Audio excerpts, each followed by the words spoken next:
Because, nothing beats going into the office to jump on a Teams call that you could have taken from your home office.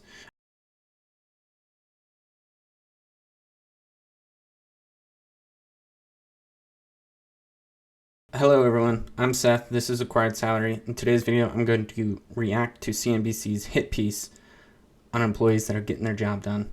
They like to call it coffee badging, but let's see what they have to say about it. Before we get into it, if you're new here, welcome. If you're returning, welcome back. If you could, I'd greatly appreciate if you drop a like on the video. With that, let's jump into things. To the office at 9 a.m., swiping his badge with perfect enthusiasm. He hits a few meetings, grabs coffee with colleagues, and keeps the daily buzz going. But here's the twist. Come noon, he sneaks out, heading home to wrap up his work in comfort. By around 5, he's clocked out. Mission accomplished. Is there a problem with that? He shows up at the office, he does some in-person meetings, and then he goes home, and he gets his work done. He's getting his work done, right? So what's the problem here? Mr. A has redefined the 9 to 5 in his own terms. And interestingly, this trend also has a name. A new trend emerging in the back-to-office push, and that is coffee badging. Coffee badging is two worlds colliding. It's employers wanting to get their workers back into the office, and employees' desire to really have more flexibility on the job. Yeah, so when we look at it from the employer's perspective, there's a study that came out by the University of Pennsylvania or something like that. I did a video on it earlier this year. Return to office mandates are quite literally just an exercise of power, because the study showed there was no tangible impact on company performance. So if you got employees and they're actually complying and coming into the office, but they leave early and they're still getting their shit done, why does it matter? And so that's coming together in this trend of coffee badging. Coffee badging is happening because workers are using this as a soft revolt against their return to office mandates that companies have put out. And they just... Yeah, why might employees be revolting against return to office mandates, especially when we consider the fact that they worked remote for 2-3 years and they didn't have any decrease in their performance and they continued to appease the company and get what they wanted done to a sufficient degree? Why would employees want to revolt against that? Oh, wait, because it's completely arbitrary and unnecessary. If you're getting your work done and you're not negatively impacting company performance, what problem is the employer solving other than just exercising power, as demonstrated in the study that I mentioned earlier? Just like batch in, have a coffee, check in with their colleagues, do some work, and then leave their office early. It is a silent protest of saying, I just want to be home. I wonder why people want to be home.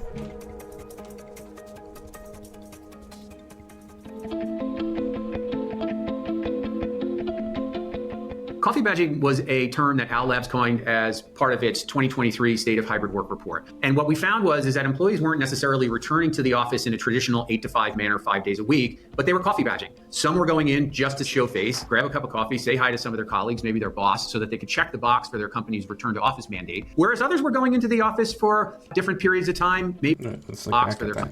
Okay, so people who coffee badge, 58%. I wonder why 58% of people are coffee badging when, again, they're still getting their work done. People who prefer to work in office for the full day, 34%. That's probably because those people might get distracted a little bit more than at home than at the workplace. People who don't coffee badge but are interested in doing so, 8%. The vast majority of employees are interested in coffee badging simply because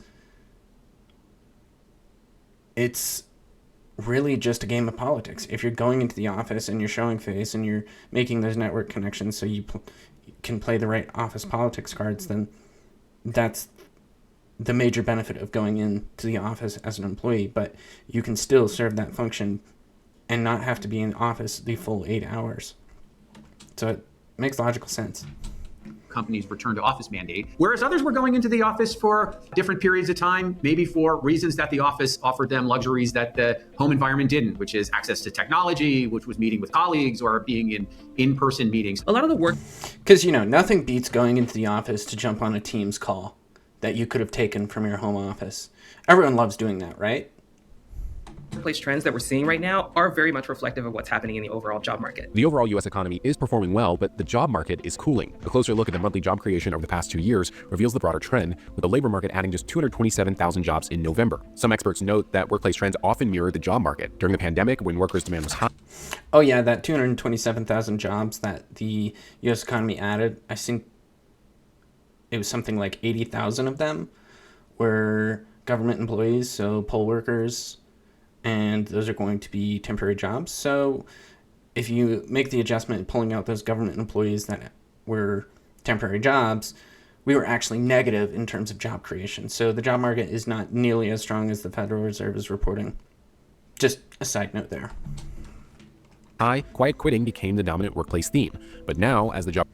Also, quiet quitting is a deceiving title because quiet quitting quite literally means employees are going into the office, or not even necessarily going into the office, but they're doing the bare minimum of what it takes to keep their job. They're not going above and beyond. And if you think about it from a incentives perspective, why might employees not want to be going above and beyond? Perhaps it's because they don't feel as though they are properly rewarded for when they do go above and beyond. Again, this is something that, if you think about it, if you go above and beyond and you complete extra work, the entire nature of work is that there's going to be more work to do. So if you accomplish more and you get more done, you just get assigned more work. And oftentimes people run into, they do go above and beyond and they put in the extra work, and then they don't get a above average raise, or they don't get the promotion that they're gunning for. It's disincentivizing people to go above and beyond. And when it comes down to it, quiet quitters are still getting the bare necessities done to keep their job. So is it really that big of an issue? No, it's overblown corporate politics and media trying to paint people that understand where they sit in the workplace as bad people. Job market is tighter, particularly for white-collar jobs. Coffee badging is trending. Workplace trends reflect what's happened in the job market largely because you can tell who has the power. During COVID, the employees had the power. Employers were scared to death of losing employees, and it was a tight job market. And it was very difficult to get qualified employees in the door. These days, the employer has the power because even though the job market fundamentally is still good, it's not nearly as strong as it used to be. So, yeah, it's a supply and demand issue. During COVID, every company was like struggling to find great employees, and that's where you see they had to pull out all the stops in terms of negotiation, allowing people to be fully remote, allowing people to, or not allowing, but granting them really good bonuses or granting them a higher salary in comparison to what they were previously paying. And now the supply and demand curve has changed. There's a far greater supply of people gunning for fully remote positions because every major company is starting to implement some sort of return to office mandate. So when it comes to those highly desired jobs, there's a ton of applicants, which means they get to pick the best of the best, and they get to be extremely picky. And that's why you see all these companies taking forever to hire, because they're waiting for the perfect candidate. They're waiting for the unicorn candidate. This also doesn't take into consideration the fact that there are so many ghost jobs being posted out there. I can't remember it. I would have to pull it up, but there is a pretty major company that straight up admitted they have not been hiring due to innovation in AI, yet they have continued to post jobs as if they are hiring, which just blatantly says the quiet part out loud that ghost jobs are a thing and they exist in far greater numbers than one might anticipate. So employees can't job hop the way that they did 2 or 3 years ago. Now, from the perspective of the employer, it's, look, we gave you your time, now it's our time. Back to office mandates could be layoffs in disguise. Well, from that standpoint, it is absolutely true for Amazon. If you looked at the Amazon CEO as he talked about it, the big thing was return to office full time, as well as the adjustment in number of managers to individual contributors. So Amazon's betting on reducing their workforce through attrition by not backfilling roles. And of course, if they don't get to the point or that ratio of managers to individual contributors, they're going to conduct layoffs. But by disincentivizing people from working at Amazon by requiring them to come into office after they might have moved to a more affordable location and now have an extremely long commute or would have to move, those people are going to quit. So again, it is definitely true that back to office mandates are to disguise layoffs for Amazon, and I'm sure it's certainly true for other companies as well.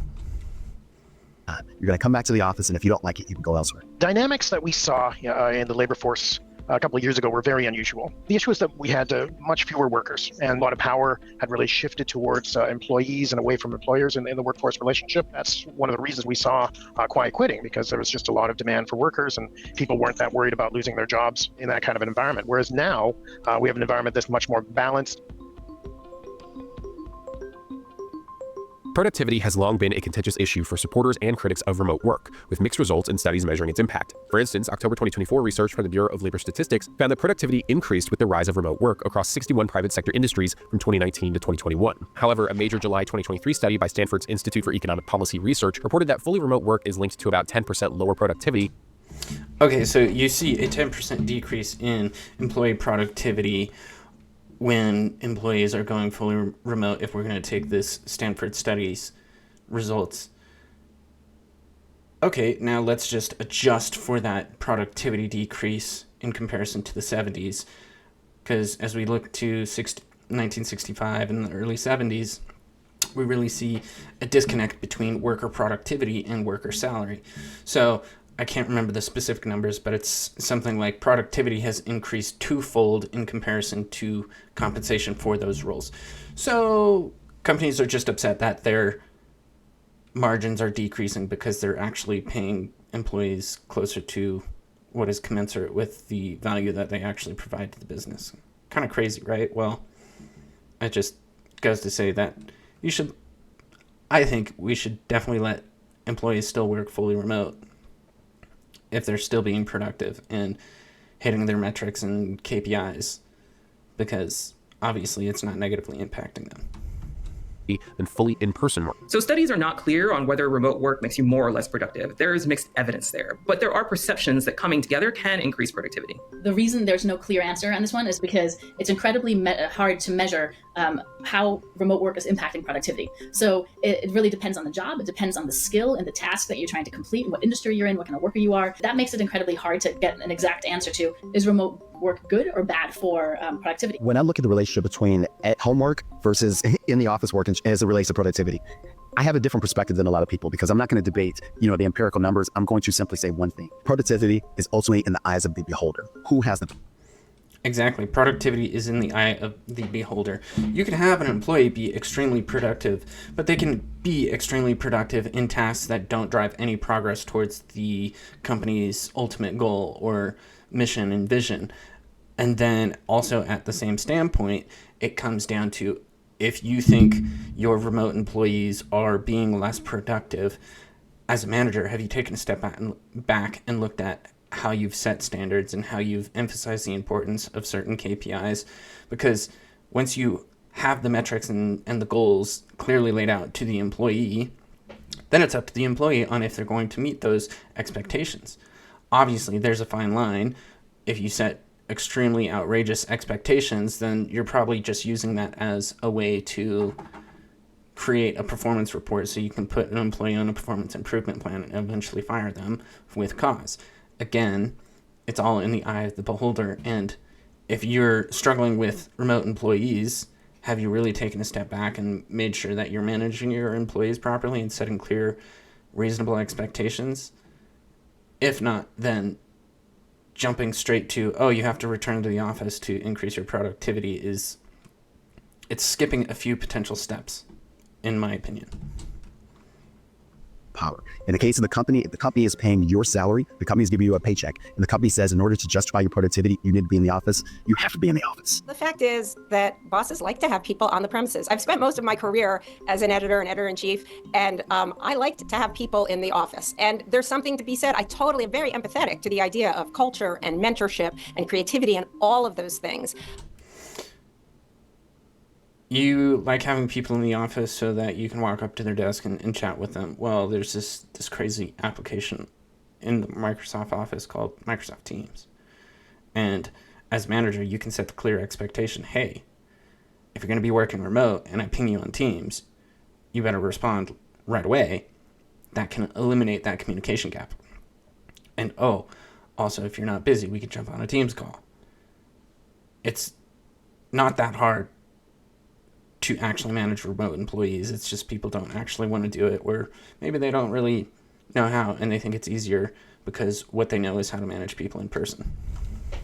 But that said, there is a reason why hybrid remote work remains so prevalent, and the reason is that it works. News reports of companies mandating in-person work have been dominating headlines recently, with studies also highlighting crackdowns on the coffee badging trend. Owl Labs. Yeah, it's evident that return to office mandates are going to cause some people to want to switch jobs.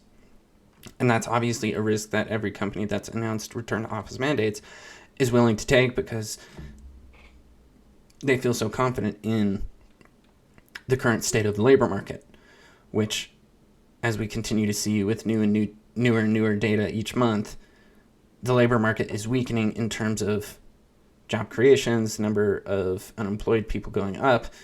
So there's more optionality for employers to have leverage in the negotiation that is gainfully employing people. Labs data shows 44% of hybrid employees still coffee badge. That's down 24% from 2023. Meanwhile, 70% of coffee badgers have been caught, with 16% now forced to be in office for the full day. Interestingly, some companies are also using badge data or swipe data as a tool to promote, demote, or even lay off employees. So, yeah, from that standpoint, some of these systems are not necessarily perfect, especially if it's a new system that you have to implement. How accurate do you know that data is? And are you requiring employees to swipe their badge as they exit? Because if they do swipe their badge as they come in, they could literally go grab coffee and walk out. Unless you're requiring employees to swipe their badge to exit the building, you're not necessarily going to have 100% accurate data.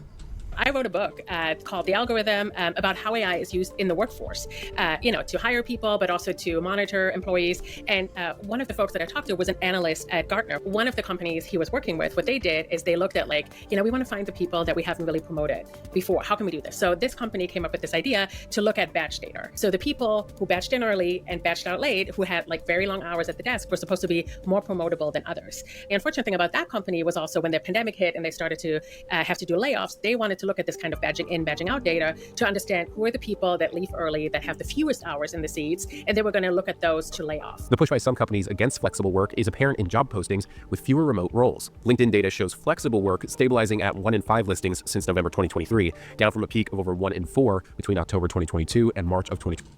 So that's going from 25% to 20%, which is a 20% decrease from the top end. It's not great in terms of competition, especially so if there's a 20% decrease in remote roles and a 100% increase in the number of people looking for jobs, it's definitely much steeper competition out there. 2023. Indeed's chart also shows a decline in remote and hybrid job listings since their 2022 peak. As the world reopened post-pandemic, corporate America shifted its stance on remote work. Companies like Amazon now mandate employees to return to the office 5 days a week.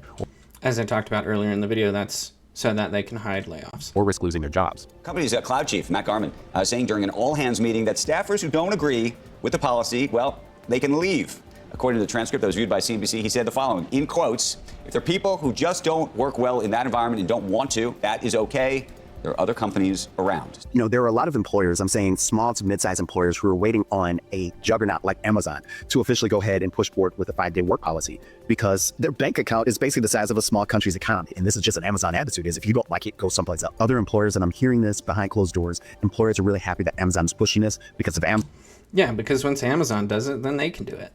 Amazon's doing it, now we can follow suit. I don't think that the 5-day work week is something that you're going to see generally. It's the fact that Amazon has opted to go that direction doesn't necessarily mean that everybody is going to move in lockstep with what they did. One of the reasons employers can get more workers back into the office because there just isn't as much mobility as there was a few years ago.